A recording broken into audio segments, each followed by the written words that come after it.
Ya, MG Listeners, masih bersama saya Rosalia Arlusi. Terima kasih masih bersama kami di MG Morning Word. Ya, MG Listeners, Prancis berencana memperpanjang status darurat COVID-19 sampai musim panas tahun depan. Rencana tersebut diumumkan oleh juru bicara pemerintah Prancis, Gabriel Attal, pada akhir September lalu, di mana keputusan ini diambil untuk melanjutkan upaya memerangi virus corona. Dan status darurat COVID-19 juga berarti pemerintah Prancis bisa mempertahankan kekuasaan untuk menerbitkan atau mempertahankan kebijakan-kebijakan seperti lockdown, pembatasan kerumunan massa, dan sertifikat sudah suntik vaksin virus corona. Dan saat ini status darurat COVID-19 berlaku hingga 15 November 2021. Dan untuk mengetahui bagaimana kondisi di Prancis sana, di Paris terutama, kami akan ajak Anda. Kita akan ngobrol-ngobrol dengan salah seorang diaspora Indonesia di Paris, Prancis. Ada Mbak Helen Kolowai. Halo Mbak Helen, selamat pagi waktu Jakarta, selamat subuh waktu Prancis ya. Selamat pagi Mbak. Halo, apa kabar Mbak Helen? Puji Tuhan, kabar saya baik Mbak. Puji Tuhan, alhamdulillah sehat ya. Subuh-subuh nih ya Mbak ya di sana ya. Terima kasih loh sudah menyempatkan waktu untuk kita bisa berbincang dan kita berbagi dengan pendengar di Indonesia terutama ya. Kita pengen tahu nih Mbak Helen, gimana sih kabar COVID di sana Mbak Helen? Apakah betul sudah turun? Terus kemudian tadi disampaikan bahwa ada rencana pemerintah Perancis akan memperpanjang masa status darurat COVID-19. Betul nggak sih Mbak? Gimana Mbak di sana Mbak? Jadi sebenarnya COVID di sini udah mulai menurun banyak ya Mbak ya. Karena udah hampir 85% lebih warga Prancis yang sudah divaksin 2 dos. Oh oke. Jadi mayoritas berarti sudah tervaksin ya Mbak ya? Iya betul. Oke. Jadi kemungkinan kalau sudah mencapai 93%, darurat COVID ini akan diturunkan statusnya ya? Iya. Oke. Karena sementara ini kan kita kalau kemana-mana harus pakai untuk masuk ke beberapa tempat indoor harus pakai bukti sertifikat vaksin vaksin itu. Betul. Iya, jadi kalau sampai udah mencapai 93%, berarti kita akan lebih bebas lagi untuk nggak pakai masker, nggak perlu pakai sertifikat, begitu Mbak. Oke, artinya sekarang sebetulnya masih aturan pakai masker, kemudian aturan ketat atau kalau di Indonesia kita sebut namanya PPKM, atau mungkin di beberapa wilayah disebutnya lockdown, ini masih berlangsungkah di sana Mbak? Oh sekarang sudah nggak ada lockdown Mbak, jadi udah nggak ada lockdown sama sekali. Bahkan tingkat kematian juga menurun banyak sekali. Dan jadi kalau seandainya di dalam 100.000 penduduk itu angka kasus baru itu 50 orang, berarti itu dalam keadaan darurat. Jadi kemungkinan lockdown parsial itu akan dilakukan ya. Iya. Tapi setelah vaksin sudah mulai banyak yang divaksin, cenderung menurun bahkan di bawah 50. Gitu, puji Tuhan Mbak. ya. Iya. Oke, kalau Mbak Helen juga sudah tervaksin dong ya dengan keluarga fully 2 dosis. Iya, saya tervaksin mulai per bulan Juni, tanggal 20 Juni kalau nggak salah. Itu yang pertama, dan 30 Juli yang kedua. Itu iya. Boleh diceritain nggak sih Mbak? Aku cuma pengen menggambarkan aja ya, punya bayangan aja di sana sekarang tuh kondisinya gimana sih warga di Paris terutama ya tempat Mbak Helen tinggal. Apakah sekarang sudah tanda kutip sudah mulai normal lagi seperti biasa, atau mungkin memang ada pembatasan di beberapa area-area publik, misalnya kafe, bioskop atau tempat-tempat umum itu kapasitasnya maksimal 50 orang. Kemudian bagaimana warga di sana untuk menjalankan protokol kesehatan, gimana Mbak? Jadi di sini Mbak, di Paris khususnya saya tahu cenderung normal dalam tanda kutip ya Mbak ya. Jadi pembatasan kayak ke kafe, ke sinema, ke mall itu udah tidak ada pembatasan lagi, misalnya berapa persen orang harus boleh masuk gitu seperti awal awal-awal kita baru lepas lockdown itu, lockdown dibuka itu pembatasannya ketat sekali. Cuman sekarang ini kemana-mana untuk kayak ke kafe, sinema, bahkan ke mall itu kita harus membuktikan bahwa kita sudah full vaksin dan tetap harus bermasker. Dan untuk transportasi juga kita tetap harus bermasker, cuman di luar kita sudah tidak pakai masker lagi, Mbak. Gitu, ya. Berarti memang sudah lebih longgar begitu ya? Iya, lebih longgar. Jadi udah kelihatan lebih hidup Paris dibandingin beberapa bulan yang lalu. Iya.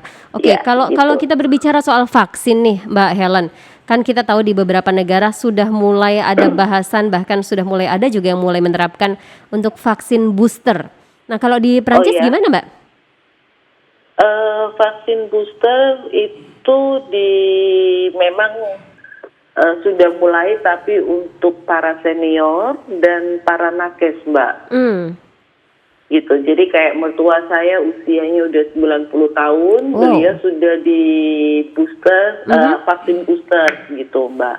Tapi untuk kami yang masih usia produktif, boleh dibilang produktif, itu belum disarankan juga sih, Mbak. Mungkin kalau sudah mencapai 93% untuk yang dosis kedua udah full, mungkin kita akan disarankan untuk vaksin booster itu. Oke. Di sana pakai vaksin apa, Mbak? Astra dan Pfizer atau ada yang lain kah mungkin? Jadi di sini AstraZeneca, Pfizer, Moderna. Oke. Astra, Moderna, dan Pfizer ya. Oke, kemudian gimana Mbak Helen kondisi teman-teman WNI di sana? Apakah semuanya juga menurut informasi yang Anda dapatkan sudah juga tervaksin seperti halnya Mbak Helen saat ini? Adakah mungkin teman-teman warga negara Indonesia di sini boleh dibilang mereka taat aturan, jadi begitu vaksin terbuka untuk umum mereka mendaftar. Jadi kebanyakan udah double vaksin, Mbak, karena ya itu kembali lagi kalau kita nggak vaksin kita nggak bisa kemana-mana. Iya, terbatas ya gerakannya ya. Iya, betul. Itu cara pemerintah Perancis kalau saya bilang pandai gitu ya, cerdik agar warganya mau divaksin. Tidak mengharuskan, tapi mau tidak mau akhirnya ikut gitu ya. Iya. Oke. Wah, senang mendengarnya ya. Artinya di Perancis, di Paris terutama kondisinya sudah mulai menormal, kemudian kesadaran warga untuk melakukan vaksin dan protokol kesehatan juga lumayan tinggi sehingga membuat angka kasusnya semakin turun dari hari ke hari ya. Mbak Helen, Mbak. Oke, Mbak Helen, kami akan kembali lagi, kita akan kembali lagi berbincang-bincang, tapi kita akan berbincang soal seni instalasi yang kemarin sempat membuat heboh dan membuat pemberitaan di banyak media, monumen khas Perancis. Tapi kita akan bahas ini setelah jeda yang satu ini. MJ Listeners, tetaplah bersama kami akan segera kembali. MG Radio Network, more than just news. Anda masih bersama saya Rosalia Arlusi. Kita masih berbincang-bincang dengan Mbak Helen Colloway dari Paris, Prancis. Kami akan ajak Anda berjalan-jalan ke Paris sana. Dan Mbak Helen masih terhubung dengan kami? Iya, Mbak. Yes. Oke. Mbak Helen, ini kan kemarin kita sempat di banyak berita ya tentang setelah sebulan dibungkus plastik, monumen khas Prancis Arc de Triomphe itu kembali ke bentuk yang familiar atau kembali ke bentuk asalnya. Kemarin sempat bikin heboh nih. Kenapa? Karena banyak orang yang pro dan kontra. Ada yang setuju nih, apaan sih ada instalasi selubung monumen yang sangat-sangat sangat-sangat menjadi landmark atau ciri khas Prancis kok ditutup, tapi ada juga yang setuju gitu ya. Dan sekarang sudah dibuka kembali sih. Sebetulnya gimana sih Mbak kemarin tanggapan penduduk Prancis atau Paris sendiri? Jadi kalau instalasi dari Kristo kemarin itu sebenarnya seperti yang Mbak bilang ada yang pro dan kontra. Karena kebanyakan belum tahu juga bahwa proyek itu dibiayai bukan dari biaya pemerintah, tapi dari seperti Yayasan Kristo itu. Dan memang kita memang sempat shock gitu ya Mbak ya, karena sebagai warga Prancis ya, warga Paris sempat shock melihat ya. Iya, karena kan biasanya kita ngelihat Arc de Triomphe yang memang monumen historik dengan pahatan-pahatannya gitu ya, terus tiba-tiba ada kayak kayak kain putih gitu ya. Tapi Mbak, sebenarnya begitu kita melihat dari dekat, proyek instalasi ini bagus banget, dan banyak warga Perancis yang sebenarnya pro, karena orang Perancis itu kan pecinta seni ya Mbak. Betul. Ya, orang Perancis, jadi mereka bisa menerima bahwa ini seni gitu loh, suka nggak suka, jelek atau bagus, ini seni gitu. Tapi kalau kita melihat dari dekat, memang itu proyek Kristo ini memang bagus banget Mbak. Bagus banget gitu. Mbak Helen sempat melihat langsung dan mendekat gitu mungkin? Iya, saya sempat ngelihat langsung. Jadi 2 hari sebelum itu dibuka, saya sempat ke sana gitu, dan memang saya kagum gitu ya, karena saya dari awalnya saya ngelihatnya apaan sih gitu, Arc de Triomphe udah bagus gitu kok ditutupin ya. Iya, tapi begitu saya datang, saya ngelihat sendiri memang itu art beneran gitu loh Mbak. Buat saya itu seni gitu ya, dan memang bagus sekali, dan bahan yang dipakai itu bahannya bagus sekali gitu loh Mbak. Jadi dari jauh itu dia kayak putih, tapi itu sebenarnya biru ya? Namanya? Biru. Silver biru kalau nggak salah ya. Silver biru ya. Jadi di baliknya itu biru, di luar yang kita lihat itu silver, di baliknya biru dengan pemasangan. Saya kagum cara mereka memasang kain itu dan membungkus dengan tali itu, saya kagum gitu loh Mbak. Rapi betul gitu loh. Bukannya asal ya, memang seni ya, biayanya aja sekian juta gitu ya Mbak. Tapi emang bagus sekali. Kalau saya bilang, saya yang tadinya kontra, tapi begitu saya mendekat, akhirnya malah jadi jatuh cinta. Iya, saya jatuh cinta gitu. Emang bagus banget gitu. Oke, iya MG listeners, bagi Anda yang mungkin belum mengetahui informasi tentang ini, jadi monumen Arc de Triomphe itu beberapa waktu lalu ditutup plastik ramah lingkungan yang berwarna silver biru. Nah, ini adalah bagian dari seni instalasi. Nah, berlangsung hingga 3 Oktober kemarin. Jadi kalau kita informasikan mungkin backgroundnya ya, ini sebetulnya rencana untuk membungkus Arc de Triomphe ini sudah dicetuskan oleh pembuat monumennya sendiri, Kristo, pada awal abad ke-19 ya Mbak Helen, kemudian baru bisa terlaksana sekarang dan menelan biaya sekitar 14 juta euro atau 213 miliar rupiah. Nah, tapi yang masih juga menjadi pertanyaan nih Mbak, sebetulnya jadi maknanya atau adakah pesan yang tersirat nggak sih dari karya seni instalasi kemarin yang dilakukan di monumen Arc de Triomphe ini, Mbak Helen?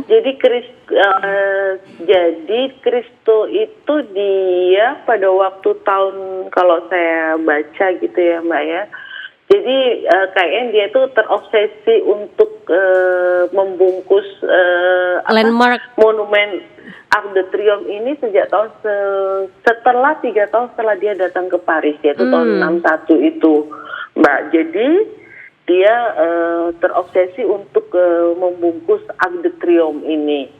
Tapi pada tahun 1985 dia juga pernah membungkus Pont Neuf. Pont Neuf itu salah satu landmark juga di Paris. Dan pohon-pohon di Champs-Élysées, sepanjang Avenue Champs-Élysées itu dia juga membungkus dengan membungkus seperti yang dia lakukan dengan ini, bahan Mbak. yang sama. Artinya ini bukan kali pertama dia melakukan seni instalasi dengan cara menutup sebuah landmark atau tempat yang menjadi ciri khas yang sudah terkenal sebelumnya gitu ya Mbak Helen ya? Iya.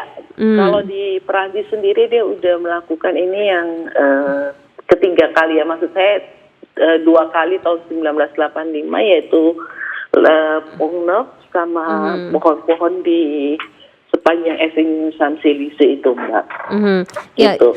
yang menjadi unik kan adalah ketika di sosial media banyak turis atau wisatawan yang berkunjung ke Paris kemudian datang ke sana dan mereka mencari-cari tuh mana nih monumen Arc de Triomphe yang sebenarnya, tapi mendapati malah tertutup selubung gitu ya.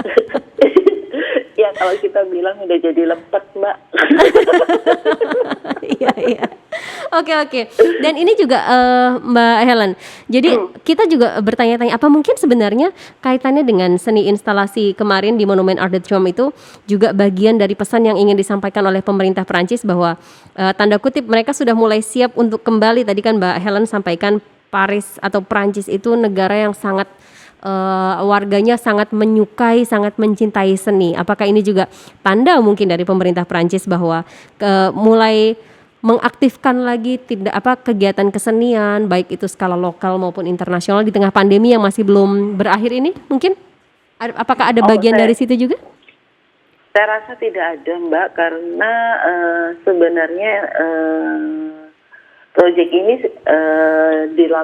akan dilakukan pada saat pandemi karena terkendala pandemi aja jadi mundur gitu, Mbak. Oke, jadi memang sebetulnya sebelum pandemi pun sudah ingin dilakukan, tapi baru terwujud justru sekarang ya? Iya, betul. Oke. Kayak nggak ada hubungannya sama pandemi ini, Mbak. Sih. Oke, berbicara soal seni nih, Mbak Helen, kita pengen tahu dong bagaimana kegiatan teman-teman WNI kita atau diaspora di sana. Infonya ada banyak kegiatan yang terkendala ya Mbak ya, kaitannya dengan kegiatan budaya karena pandemi akhirnya batal. Nah ini apa saja acara-acara Mbak yang sebetulnya sudah terjadwal tapi terpaksa harus dipending, dimundurkan atau bahkan dibatalkan sama sekali, Mbak Helen? Oh ya, jadi sebenarnya tahun lalu itu KBRI atau pemerintah Indonesia melalui KBRI adalah memperingati 70 tahun hubungan diplomatik antara Indonesia dengan Perancis, Mbak. Jadi KBRI itu berniat membuat acara besar sebenarnya, yaitu dengan membuat festival gastronomi, terus pagelaran budaya dan Borobudur Marathon di Paris. Borobudur Marathon di Paris? Ya, betul. Tapi semua itu akhirnya gagal karena pandemi ini, Mbak. Jadi sayang sekali gitu loh. Sebetulnya pandemi ini banyak kegiatan yang akan dilakukan KBRI terpaksa batal. Gitu. Dan yang sempat dilakukan untuk memperingati 70 tahun hubungan diplomatik Indonesia-Prancis. Ya, itu yang sempat dilakukan itu cuman peluncuran buku yang berjudul Beyond Java pada bulan September kemarin, pada bulan September 2020 ya Mbak ya. Jadi buku ini adalah karya dari fotografer Prancis ya, yang akhirnya dia bercerita lewat foto-fotonya. Dan itu menjadikan peluncuran buku ini menjadikan satu peringatan bahwa memperingati 70 tahun hubungan diplomatik Indonesia-Prancis, Mbak. Itu yang sempat dilakukan. Ya, oke. MG listeners, Mbak Helen ini juga salah satu pegiat seni dan literasi untuk mempromosikan budaya Indonesia di Prancis ya, Mbak ya? Iya, betul, ya. Mbak. Dalam waktu dekat, Mbak Helen, apa yang akan dilakukan oleh teman-teman di sana? Mengingat sekarang kan pembatasan juga sudah mulai longgar, kemudian ya, pandemi juga sudah mulai melandai ya angkanya COVID, baik itu kasus maupun jumlah kematian. Apa yang akan dilakukan, Mbak, dalam waktu dekat mungkin? Jadi saya di bawah naungan Asosiasi Pasar Malam di mana saya bernaung. Kami akan mengadakan acara seperti acara memperkenalkan batik Jawa Timur kepada anggota dan publik di Paris, Mbak. Gitu.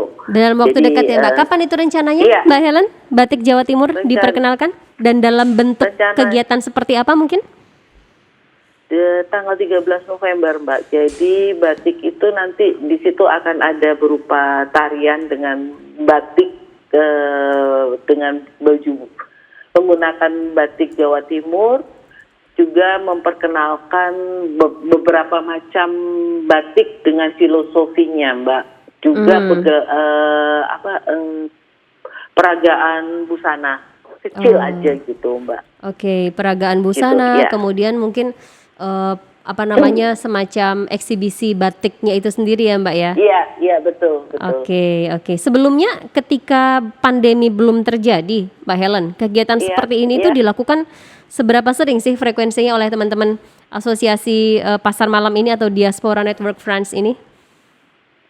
Sebenarnya acara kegiatan sebelum pandemi itu cukup banyak, Mbak, dari berbagai asosiasi yang ada di sini, khususnya dari Diaspora Indonesia ya, Mbak ya. Jadi seperti acara kesenian, terus yang di sini tuh ada satu asosiasi namanya Asosiasi Panca Indera. Dia bergerak di bidang gamelan, Jawa dan Bali, itu sering juga pentas. Terus diaspora sendiri, IDN, Indonesia Diaspora Network France, itu juga sering melakukan kegiatan juga, Mbak.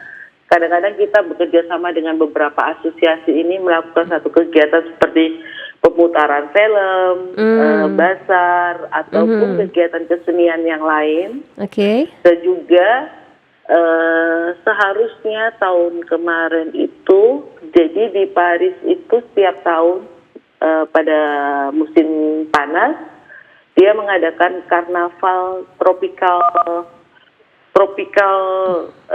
karnaval tropikal, Mbak. Jadi biasanya melalui KBRI kita diundang untuk ikut memeriahkan acara itu, gitu. Jadi di situ kita memperkenalkan baju-baju daerah kita, Mbak. Alat musik mungkin, ya. Mbak? Alat musik tradisional khas Indonesia mungkin gamelan dari Jawa, Bali. Iya, betul. Kita waktu itu tahun lalu kita pakai gamelan Bali. Gamelan Bali yang sering kita pakai itu gamelan Bali, Mbak. Gitu. Oke. Jadi dalam acara itu selalu ditampilkan juga semua hal terkait Indonesia, mulai dari bajunya, kemudian mulai dari musiknya gitu ya. Dan ini dilakukannya di mana saja, Mbak? Apakah datang ke universitas atau ke sekolah-sekolah atau mungkin memang di semacam public space atau hanya di KBRI-nya aja? Untuk acara karnaval ini atau untuk semua kegiatan yang kami lakukan? Jadi untuk karnaval itu ada dua, Mbak. Jadi yang karnaval yang besar itu di Bali, di Paris, sepanjang jalan di Paris. Di public space berarti ya, Mbak ya? Iya. Jadi betul, anyone can see the exhibition gitu ya? Iya. Okay. Itu kalau Karnaval Tropical de Paris namanya. Karnaval Tropical de Paris itu sepanjang jalan itu. Tapi ada satu juga yang lebih kecil, yaitu di Kota Lyon. Itu juga kita juga sering diajak untuk berpartisipasi juga, Mbak. Tapi kalau tapi kalau kegiatan gamelan yang gamelan yang khusus gamelan itu biasanya kita bekerja sama dengan salah satu universitas di Paris, Mbak. Ada kerjasama juga ya? Iya betul. Lalu bagaimana respon dari penduduk Paris, Mbak, begitu mereka melihat atau mengenal kebudayaan kita? Mungkin ketika mereka melihat alat musiknya yang dimainkan oleh teman-teman atau mendengarkan lagu-lagu Indonesia atau mungkin melihat baju-baju adat yang dipakai oleh teman-teman di sana. Bagaimana respon dari penduduk Prancis atau mungkin warga yang sedang lewat atau mungkin wisatawan dari negara lain yang kebetulan melihat? Mereka senang ya, Mbak ya, positif gitu ya, dalam artian karena kalau saya perhatikan, jadi Indonesia itu sepertinya satu-satunya negara yang menggunakan busana daerah, busana dari negara kita gitu ya, Mbak ya, tidak seperti dari negara lain yang lebih gemerlap, bukan dari kultur mereka sebenarnya gitu. Iya. Lebih unik gitu mungkin ya. Iya. Oke. Jadi mereka lebih antusias gitu melihatnya karena karena pada waktu itu kita pakai busana dari Bali, Maluku, sama Kalimantan. Jadi memang dan ada juga grup dengan berbagai baju daerah. Itu Mbak. Oke. Suka dukanya apa sih Mbak ketika memperkenalkan budaya kita di sana? Ini kan karena kita tahu Mbak Helen lumayan aktif untuk menjadi pembawa pesan kebudayaan dari Indonesia juga di Perancis. Suka dukanya apa Mbak selama ini? Ada nggak?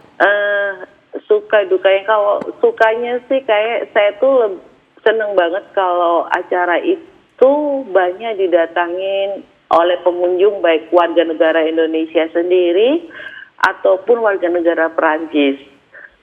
Dukanya itu Mbak, susahnya nyari tempat untuk bikin acara Mbak. Oh gitu. Apa karena perizinan atau karena kendala biaya atau karena kendala orangnya yang nggak ada atau gimana? Kendalanya kebanyakan kami biaya Mbak. Jadi sih. kalau asosiasi itu biayanya kan kita dari uang kas anggota aja. Walaupun sebenarnya KBRI juga kita bisa pinjam. Jadi KBRI itu memberi semacam bantuan fasilitas untuk bisa pakai sasana budaya di KBRI. Cuman masalahnya kan itu kan banyak juga yang mau pakai gitu ya Mbak. Jadi harus antriannya panjang juga. Bergantian gitu. Ya. Iya betul. Oke. Seru banget Mbak. Kebayang ya gimana melewati jalan yang ada banyak orang berpakaian adat, kemudian dengan tarian dan dengan juga gamelan atau alunan musik yang mengiring mereka. Wah kebayang. Iya. Oke. Mbak Helen, mudah-mudahan semua rencana di tahun ini, terutama yang terkait dengan upaya untuk memperkenalkan budaya Indonesia di Paris, Perancis, terlaksana dengan lancar, dengan baik dan sesuai rencana ya Mbak Helen ya. Terima kasih, amin Mbak. Oke. Dan terima kasih juga Mbak Helen sudah bersedia untuk berbincang dengan kita di jam, ada berapa nih, jam 4, jam 5 subuh ya Mbak ya, di sana ya Mbak ya? Iya jam 5, iya betul. Oke, terima kasih banyak loh Mbak Helen untuk informasinya. Sama-sama Sehat-sehat, salam buat keluarga dan teman-teman di sana ya Mbak Helen ya. Baik, terima kasih Mbak. Oke. Selamat beraktivitas.